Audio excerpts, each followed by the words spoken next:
नमस्कार दर्शकवृन्द, समय चक्रको नयाँ श्रृङ्खलामा यहाँलाई हार्दिक स्वागत गर्दछु। म विक्रम श्रेष्ठ। केपी शर्मा ओलीले दुई पटक संसद विघटन गरेर पनि प्रचण्ड र माधव नेपालको हातमा सत्ता सुम्पिन अटेर गरिरहँदा प्रचण्ड छिमेकी मुलुक भारतसँग सार्वजनिक रूपमै रोइ कराई गरिरहेका थिए। प्रचण्डले कहिले भन्थे नेपालको लोकतन्त्र खतरामा पर्दा किन लोकतान्त्रिक मुलुकहरू केही बोल्दैनन्, अनि कहिले भन्थे ओलीको सत्ता ढाल्न पाइयो भने हामी छिमेकीका लागि कम्फर्टेबल सरकार बनाउँछौँ। सार्वजनिक रूपमै प्रचण्डले यति धेरै भन्ने गरेका थिए। उनीहरूको आन्तरिक बुझाइ थियो ओली सरकारलाई छिमेकी भारतले आड भरोसा दिलाएको छ। यही बुझेर महन्त राजेन्द्र समूह पनि ओलीतिर लस्केको थियो। अनि भारतीय जासुसका हाकिम त आधा रातसम्म ओलीको बेडरुमसम्मै पनि पुगेर वार्तालाप गर्थे। ओली भारतलाई त्यति आड भरोसा दिलाएर भारतले त्यो बेला नेपालबाट के लिएर गयो भन्ने कसैले थाहा पाएन। अहिले यो खुलासा हुँदैछ। भारतले सुटुक्क 900 मेगावाटको तल्लो अरुण हत्याइसकेछ। नेपाली नेताहरू आपसी कलह शान्त हुँदा मात्रै थाहा भयो कि देशको नदीनाला फेरि विदेशीको पोल्टामा पुगिसकेछ। केपी ओलीलाई कुनै हालतमा पनि सत्ता नछाड्नु, हामी छौँ भनिदिने प्रचण्ड माधवलाई ओली ढाल्ने बेला यही हो भन्दै उक्साउने अनि राजनीतिक डामाडोल बनाउने। आन्तरिक राजनीति धमिलो भएको बेला सुटुक्क बसेर राम्रो राम्रो सामान आफ्नो हातमा लिने र दिने खेल भइसकेछ। देशको राजनीति तरल भएको मौका पारेर केपी शर्मा ओली नेतृत्वको सरकारले भारतलाई 900 मेगावाटको तल्लो अरुण जिम्मा लगाएको छ। भारतले अति सस्तो लागतमा 900 मेगावाटको अरुण तेस्रो निर्माण सम्पन्न गर्दै लागेको छ। त्यही नदीको तल्लो क्षेत्रमा निर्माण गर्न सकिने सस्तो आयोजना पनि सरकारले भारतलाई बुझाएको खुलेको छ। यो समेत भारतले अब नेपालबाट 1800 मेगावाट विद्युत आफ्नो देशमा लैजानेछ। नेपाल विद्युत प्राधिकरणका अधिकारीहरू चाहिँ स्वदेशमा बढी भएको 3400 मेगावाट विद्युत भारतमा बेच्न हस्याङ फस्याङ गरिरहेका छन्। तर भारतले सन् 2016 र सन् 2018 बनाएको गाइडलाइनले नेपाली बिजुली भारतीय बजारमा बेच्न फलामको चिउरा बराबर गाह्रो बनाइसकेको छ। देखाउनलाई गाइडलाइन छ, हामी व्यापार गर्छु भनेको छ। तर तपाईँले पढ्नुभयो, पस्नुभयो भने त्यो भारत सरकारको अनुमति नलिकन र भारत सरकारको स्वीकृति नभइकन केही पनि हुनेवाला छैन। त्यो स्थितिमा भारत सरकारले नेपालबाट विद्युत किन्न भयो रे। ल किन्ने भएपछि उसले यसो हेर्ने भयो त्यसमा लगानी कसको छ। अब तपाईँले यो 16 को भन्नुहोस् कि 18 को भन्नुहोस् कि खुला गरिदियो भन्नुहोस् कि भोलि त यहाँबाट निकासी गराउनु पर्यो, बङ्गलादेशमा लानु पर्यो, भारतीय बाटो त लानु पर्यो। भारतीय बाटो लानलाई त अनुमति त भारत सरकारको नभइकन भएन। भारत सरकारले आफ्नो लगानी भएको त्यसलाई अरूलाई किनिदिने। नेपालले बङ्गलादेशलाई बिजुली बेच्न भारतको बाटो मागेको छ अनि भारतमा पनि प्रतिस्पर्धी दरमा बिजुली बेच्ने अनुमति खोजिरहेको छ। यस्तो अनुमति खोजेको धेरै भइसक्यो, तर भारतले आनाकानी गरिरहेको छ। भारतले खोजेको कुरा नेपाली नेताहरूले देशको राजनीति भद्रगोल भएको मौका छोपेर सुटुक्क भारतलाई बुझाएका छन्। केपी शर्मा ओली प्रधानमन्त्री हुँदा अर्थात् गएको असार 8 गते उनकै अध्यक्षतामा आकस्मिक रूपमा लगानी बोर्डको बैठक पनि राखियो। 900 मेगावाटको तल्लो अरुण भारतको सतलज विद्युत निगमलाई दिने निर्णय गरियो अनि हतार असार 27 मा त समझदारी पत्रमा हस्ताक्षर नै गराइयो। त्यही देखियो दुर्भाग्यपूर्ण शैली त्यही विकास गरे। अब योलाई हामी लम्पसार बाधै भन्न सक्छौँ। यो अब यसरी एउटा अब कोसेली दियो अनि आफू शक्तिमा अड्यो। अब अर्को सरकार उसले अर्को कोसेली दिन्छ अनि आफू सरकारमा अड्छ। लगानी बोर्डमा विवादास्पद छविका नेपालको विद्युत विकासका मुख्य अवरोधक मानिएका र विभिन्न आयोजना अलपत्र पार्ने सुशील भट्टलाई ओलीले बोर्डमा ल्याउँदैको बखत धेरैले यी भट्टलाई कुनै न कुनै गलत क्रियाकलाप हुने आशंका गरेका थिए। नभन्दै त्यो शङ्का यथार्थमा पनि परिणत भयो। भारतले 73 सालदेखि तल्लो अरुणमा आँखा लगाएर बसेको थियो। नेपालका ऊर्जा क्षेत्रका विज्ञहरूले भारतले नेपालको बिजुली किन्ने, बङ्गलादेशलाई विद्युत बेच्न बाटो दिने आदि कुरामा सहमत गराएर मात्रै तल्लो अरुण दिनुपर्छ भन्ने सुझाव दिँदै आएका थिए। तर नेपालले भारतबाट पाउनै पर्ने केही पनि पाएको छैन। भारतले तल्लो अरुण ओली सरकारले यति फटाफट दिलाइदियो कि यति सरल तरिकाले त नेपाली लगानीकर्ताले समेत नेपालका नदी नालामा विद्युत उत्पादन गर्ने अनुमति पाउँदैनन्। यो अरुण 3 पनि उनीहरूले अब त्यसलाई क्षमता बढाए होइन, पहिले दिएको भन्दा अब क्षमता बढाएर बनाउँदैछन्। त्यो बिजुली पनि भारतमै लैजाने भनेर हो भने अब अहिले उनीहरूले त्योभन्दा मुनि पनि यो उनीहरूले जसरी पनि हातमा पार्नु थियो। अनि ओली सरकारलाई के भयो भने भारतलाई रिझाइराखेको खण्डमा हाम्रो पनि निश्चय हामी पनि सत्तामा बसिरहनलाई आशिर पाइन्छ भन्ने दृष्टिकोणले सोच्यो होला, त्यस कारणले उसले सुटुक्क दियो। ओलीले यो काम त्यो बेला गरेका थिए जुन बेला देशमा संसद आफैले भङ्ग गरेका थिए, आफ्नो अवैध र अनैतिक सरकार सञ्चालन गरिरहेका थिए। धेरै मानिसहरूको ध्यान राजनीतिमा रुमलिएको बेला अथवा भनौँ ओलीले नेपालको पानी धमिलो बनाउने सम्पूर्ण आधार बनाएका थिए, त्यही बेला भारतले बल्छी थाप्यो अनि ओलीले चारो हालिदिए, तल्लो अरुण बल्छीमा पर्यो। अहिले भनिँदैछ ओली सरकारलाई दिएको आठ भरोसाको ज्याला भारतले तल्लो अरुणबाट लिएको हो। ओली राजलाई आठ भरोसा दिलाए बापत भारतले अरुण तेस्रो उपहारमा पाएछ। त्यस बदलामा नेपालीले के पाए? जवाफ हो राजनैतिक अस्थिरता, कुशासन, भ्रष्टाचार, मनोमानी, अस्तव्यस्त, यस्तै यस्तै। नेपालीहरू संसद विघटन भन्दै उफ्रिए अनि एमसिसी भन्दै पनि कराए। त्यो बेलासम्म खै केले कुखुरा लगिसकेको थियो कसैले पत्तो पाएन। थप प्रसङ्ग हामी जोड्छौँ ब्रेकपछि।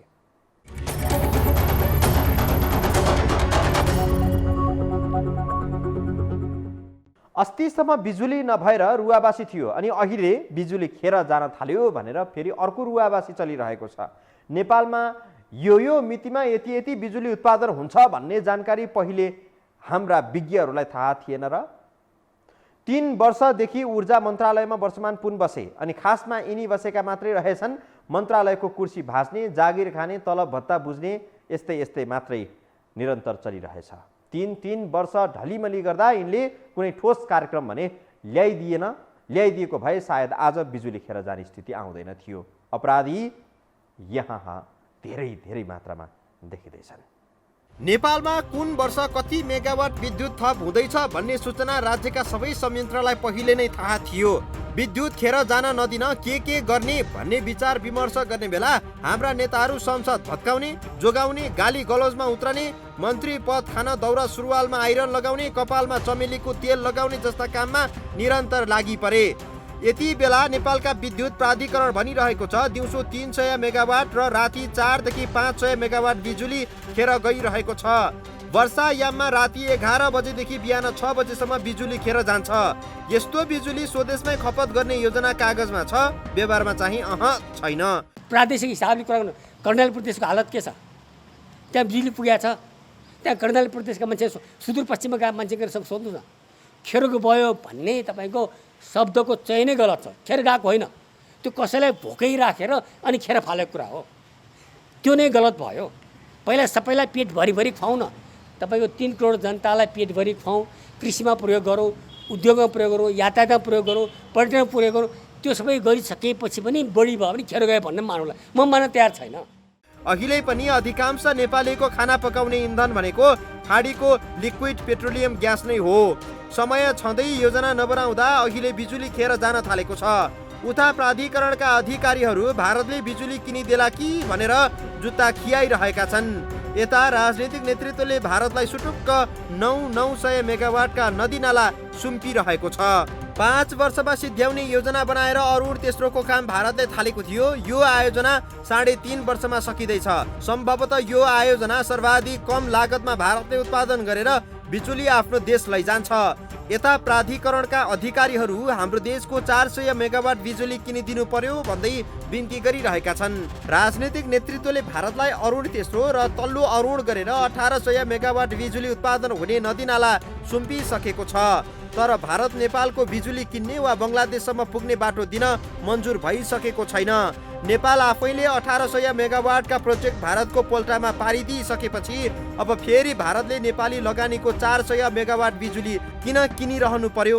खोला न होइन, व्यापारै होइन भन्छु। म चाहिँ के भन्छु भने हामी यो पानीको महत्त्वलाई हामीले हामीले जति मात्रामा बुझ्नुपर्ने हो त्यति बुझेको देखिएको छैन। भारतले पानीको महत्त्व बुझेको छ। भारतलाई भारत नेपालको बिजुली पाइन्छ भनेर निर्भर भएर बस्ने देश होइन। उसलाई चाहिएको पानी हो। त्यसकारणले उसले के हेरिरहेको हुन्छ भने जहिले पनि नेपालसँग यो कुरा गर्दाखेरि बिजुलीको नाउँमा उसले पानीमाथिको उसको आँखा हो। तत्कालीन प्रधानमन्त्री केपी शर्मा ओलीले संसद विघटनको धुमिल वातावरणको मौका उठाएर भारतीय कम्पनी सतलज विद्युत निगमलाई 1,53 अर्ब लगानीको योजना सुम्पिदिए। ओलीको यो कदम देखेर नेपालका ऊर्जा क्षेत्रका विज्ञहरू तीन छक परेका छन्। भारतलाई अहिले पनि धेरै बिजुली आवश्यक छ। नेपालले विद्युत बिक्रीको प्रस्ताव पठाएको पनि धेरै भयो। यस्तो बेला नेपालको बिजुली किन्न चाहिँ यो वा त्यो शर्त राख्ने अनि नेपालका नदी नाला चाहिँ भगवानको भक्ति गरे झैँ थपक्क किन बुझाउनु परेको होला? यो प्रश्न अहिले धेरैको मनमा खड्केको छ। नेपाली नीति निर्धारकहरूले सुटुक्क दिने हो कि त्यो विषयमा व्यापक छलफल चलाउने हो अथवा योभन्दा अगाडि सार्वजनिक रूपमा जानकारी गराएर त्यो कति त्यसको मूल्याङ्कन कति सही भयो भएन त्यो छोडिदिनुहोस्, तर कमसेकम सार्वजनिक जानकारी गराएर त दिएको थियो भने अहिले सुटुक्क दिने अधिकार सरकारले गर्ला, तर अरूले उठाउनु पर्दैन यो विषय। धेरै वर्ष अघि अरुण तेस्रो बनाउन नदिनका लागि नेकपा एमाले नै विश्व बैंकलाई पत्र लेखेर भाँडेको थियो। अहिले यही योजना भारतले 3.5 वर्षमा सक्दैछ। सम्भवतः नेपालमा बनेको सबैभन्दा कम लागतको योजना यही हुनेछ। अरुण तेस्रोको सवालमा राष्ट्रिय हंगामा गर्ने एमालेको सरकारले अरुण तेस्रो सरहको तल्लो अरुण दिने बेला न कतै छलफल गर्यो न कतै कुनै चर्चा पनि भयो। खुसुक्क भारतलाई नदी नाला सुम्पिएर केपी शर्मा ओलीले अनौठो देशभक्ति देखाएकै हुन्। माओवादी केन्द्रका वर्षमान पुनको कार्यकाल राम्रो भइदिएको भए अहिले बिजुली कहाँ उपयोग गर्ने भन्ने चिन्ता सायद हुँदैन थियो। ती वर्षमानको मात्रै होइन, अहिले सङ्कट आइ नै सक्दा पनि पम्फा भुषालको कुनै एक्सन देख्न पाइएको छैन अनि माओवादीहरू विध्वंस अनि हिंसाका पर्याय मानिएका छन्। विकास र शान्तिका लागि वाहक हुन् भन्ने सन्देश अब कसले दिने? कुर्सीमा बसेकाहरूले नदिने अनि बाँकीले गर्ने के? विषय प्रसङ्ग जोड्छौँ ब्रेकपछि।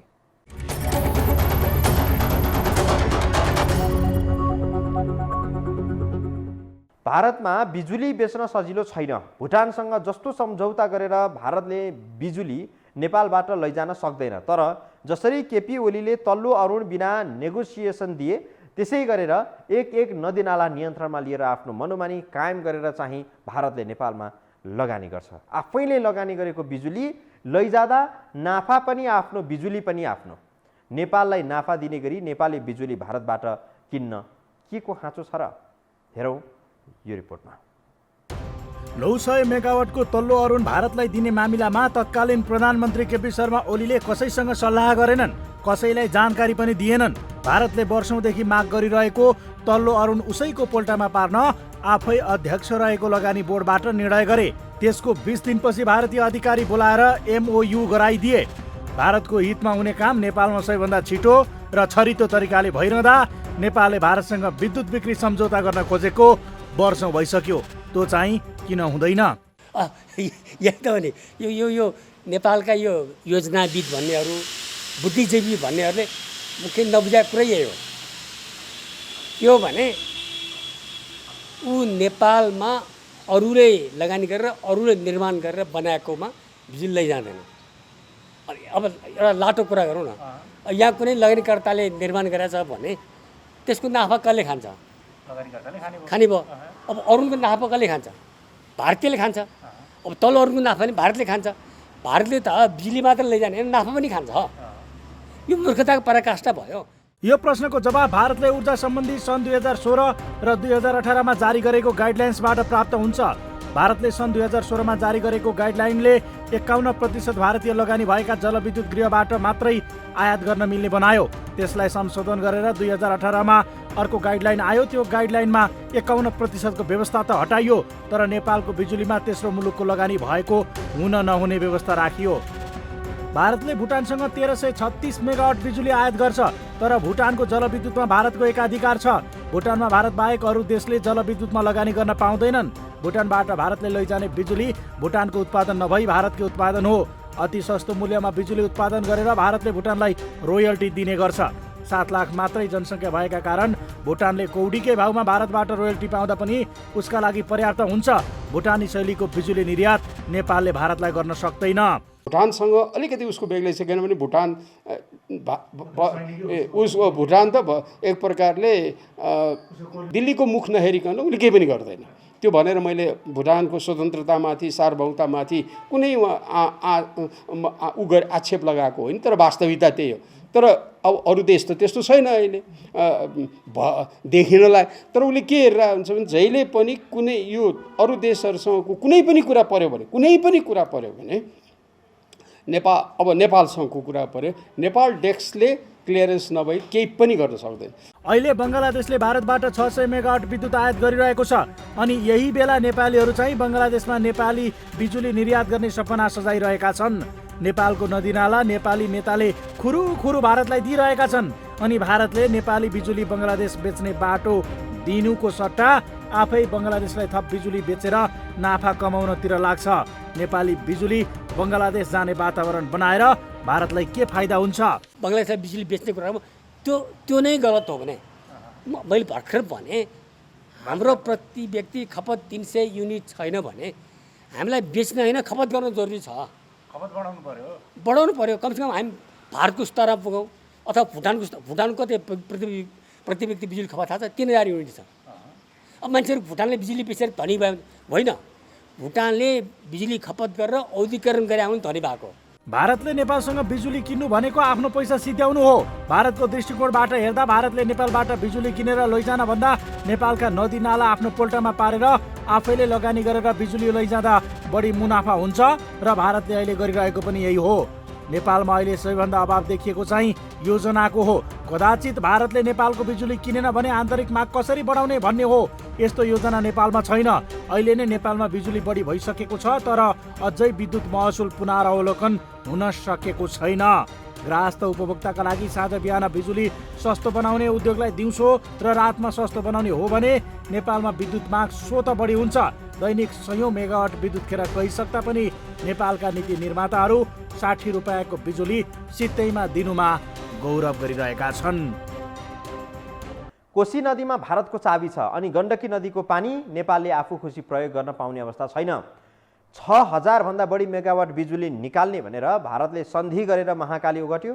अहिले भारतको चाहना कोशी उच्च बाँध बनाउने छ। यो बाँध कुनै न कुनै दिन भारत अवश्य बनाउनेछ अनि हामी नेपाली चाहिँ नेपालको जलविद्युत क्षमता 83,000 मेगावाट छ भनेर गर्व गरेर जपेर बस्ने सायद यस्तै मात्रै होला। दर्शकवृन्द, आजलाई समय चक्र यति नै बिदा दिनुहोस्। नमस्कार।